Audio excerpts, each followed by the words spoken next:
Messianic movement that prior to World War II, between World War I and World War II, there was a great revival among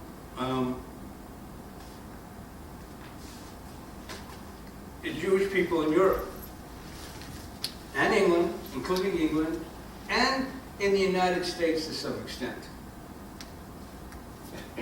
In Hungary, there were 97,000, according to the numbers that they were able to find, at least 97,000 Jews who became believers. 97,000. Now, did they meet in Messianic synagogues? Not necessarily, but they were Jewish believers incorporated in various denominations. Anything from Catholic to Catholicism to Lutheranism, whatever, but they were Jewish believers.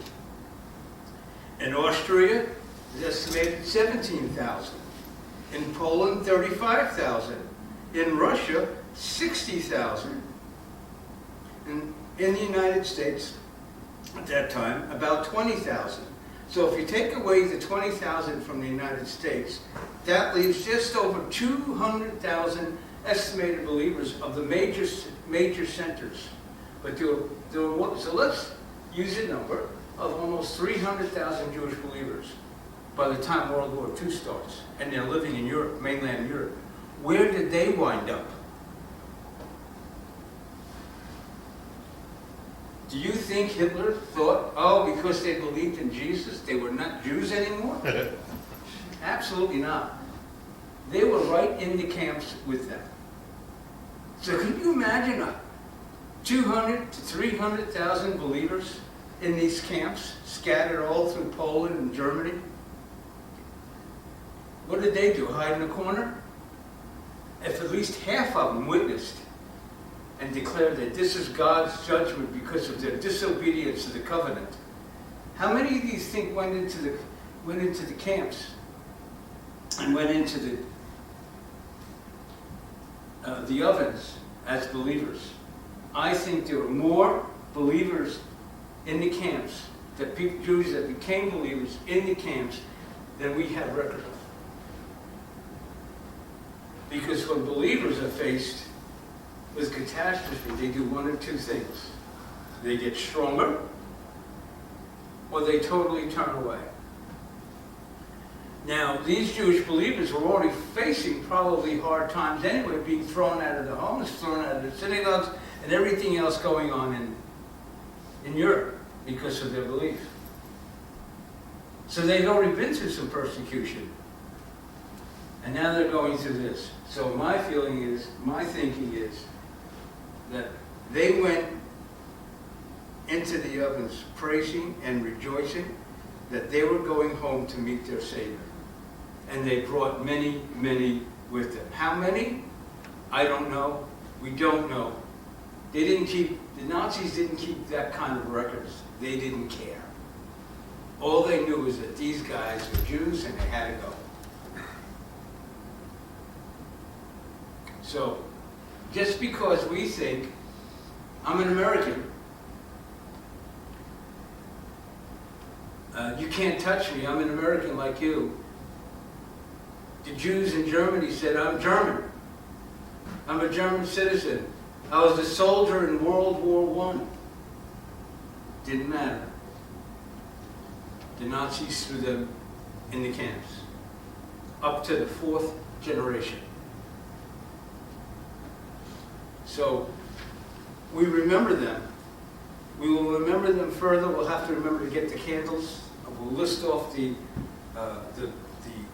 camps, the extermination camps. There were many camps, but there were about 8 extermination camps, which were all in Poland, because Poland at that time had the largest Jewish population. It was a great place of freedom, religion between World War I and World War II. And so there was a large population there. And of course, that's where the Frisco kid came from. Oh, you know, everybody know what I'm referring to, the Frisco kid? Oi, oi, oi, oi. Oi, oi, oi, yes. The movie with Gene Wilder. And Gene Wilder and Harrison Ford. Yeah. Gene Wilder plays the part of a rabbi coming over Europe. He's sent to America, to California, to marry this girl. And along the way, he meets Harrison Ford. It's a great, great, funny movie. And if you can catch it or find it, I highly recommend watching it. And when he meets the Amish, it's priceless. Yeah. So, all right. So picking up, excuse me, where we left off in Matthew, we are in chapter 5, beginning at verse 38, which is, considering what I just talked about, is interesting. And again, Yeshua continues the teaching of, you have heard it, with the phrase, you have heard it said. An eye for an eye and a tooth for a tooth. Begin at verse 38, reading, continuing at 39. But I tell you, do not resist an evildoer, but whoever slaps you on the right cheek, turn to him also the other. And the one wanting to sue you and take your shirt, let him also have your coat. Whoever forces you to go 1 mile, go with him 2. Give to the one who asks you, and do not turn away from the one who wants to borrow from you. You have heard it said, you shall love your neighbor and hate your enemy. But I tell you, love your enemies and pray for those who persecute you, so that you may be the children of your Father in heaven. He causes his sun to rise on the evil and the good, and he sends rain on the righteous and the unrighteous. For if you love those who love you, what reward do you have? Even the tax collectors do the same, don't they? And if you greet only your brothers, what more are you doing than anyone else? Even the pagans do that, don't they? Therefore, be perfect as your Father in heaven is perfect. So let's turn back. So, you heard it said, the rabbi said, yeah, blah, blah, blah, blah, blah, blah.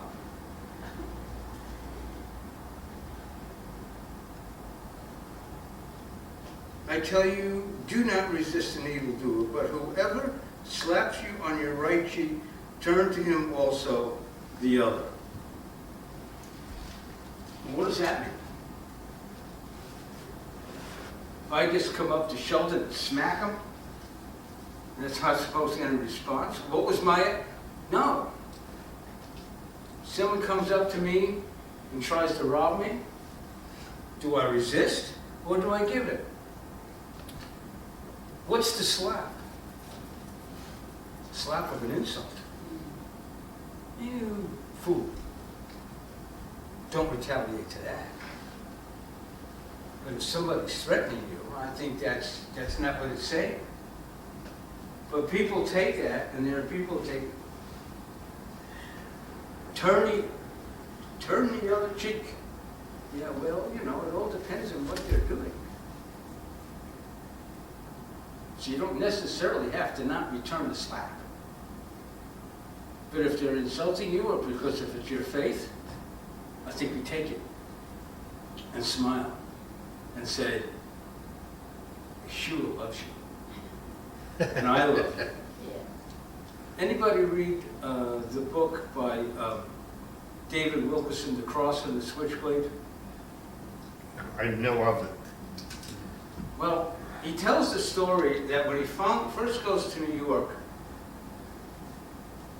he meets a guy leading the gang, what was his name? Nicky Cruz. Nicky Cruz. And Nicky Cruz His is an amazing story also. Comes up to him and threatens him with a knife.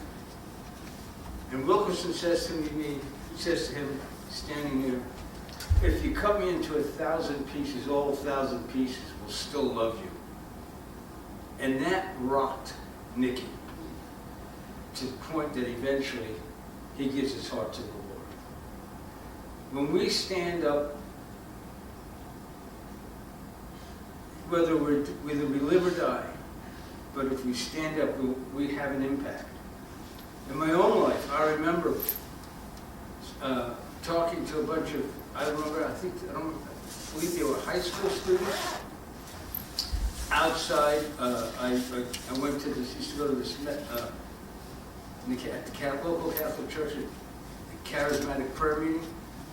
And one day this professor or teacher brought some of his students they were studying religion, and he brought them there, and the group of friends that I had, I kind of was this spokesperson, and I started not bantering, but talking back and forth with these students and answering their questions. And after they left, a couple of them came up to me and said, Rich, we were watching them. Every time you spoke, it looked like a couple of them were about to jump on you, but we were ready. We were going to protect you.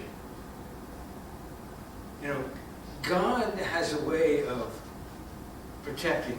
There's stories I've heard, I'm sure you've heard stories too, of pastors have someone who hates them and waits out in the woods where they would walk for their devotions, and they'd come crawling to the pastor the next day and say, Pastor, I was out there, I was going to get you, I was going to beat you up, I was going to leave you half for dead, but I couldn't do it.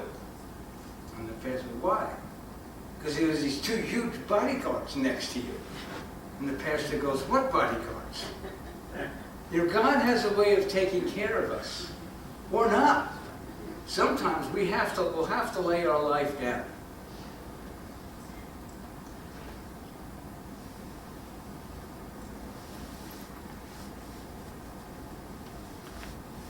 So in these, you know, if someone wants your coat or your shirt, give them your coat also.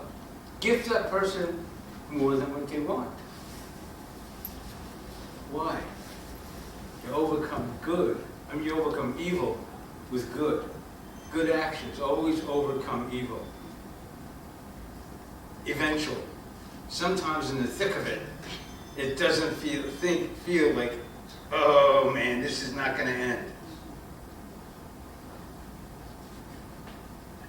Whoever forces you to go 1 mile, go with him 2. During the Roman captivity, occupation, I should say, it was Roman law that a Roman soldier can ask you to carry his pack. But he was only allowed to make you walk 1 mile. And Yeshua was saying, that's where the phrase, you know, to go the extra mile, that's where this comes from. So if you're asked, if you're forced into labor, go the extra way, out of your goodness. Because if you just go the mile, what have you done? You haven't done anything.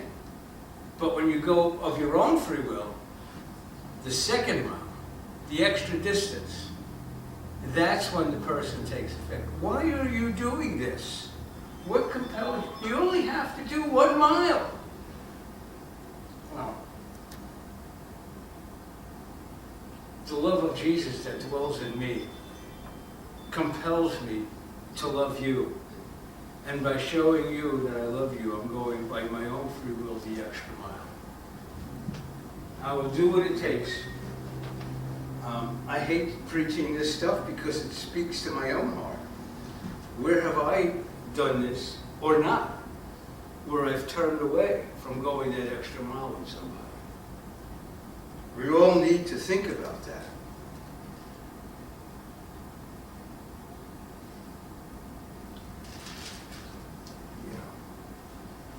Love your neighbor. Oh, we had the story of the Samaritan. That's a good one.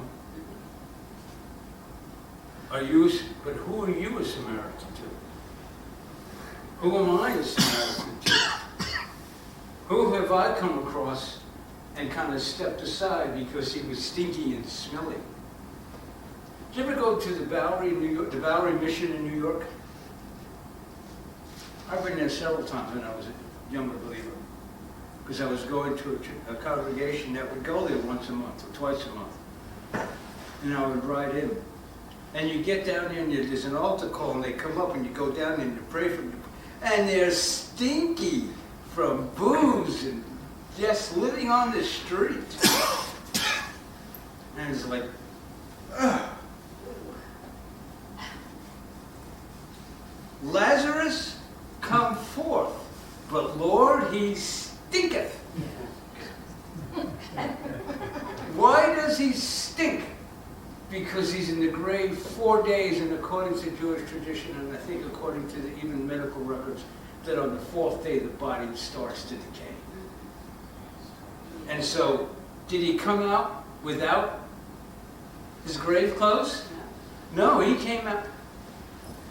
He came out hopping. Yeah. He had to, because then Yeshua says, go, unbind him, release him. So when a believer, a new believer that I've led to the Lord, he stinks of the world. He's doing all kinds of things. He may even come here and bring pork to dinner. So what do? Do we say, no, no, no, bad boy? Well, how do we know he knows? Or doesn't know? Lord, he stinketh. Take off his grave clothes. Disciple him. Teach him. Lead him along the way. That's the job of the one who leads someone to the Lord. And I don't care where you meet him. You can meet him in the middle of Newark Airport. Lead him to the Lord. And still be able to disciple him, even though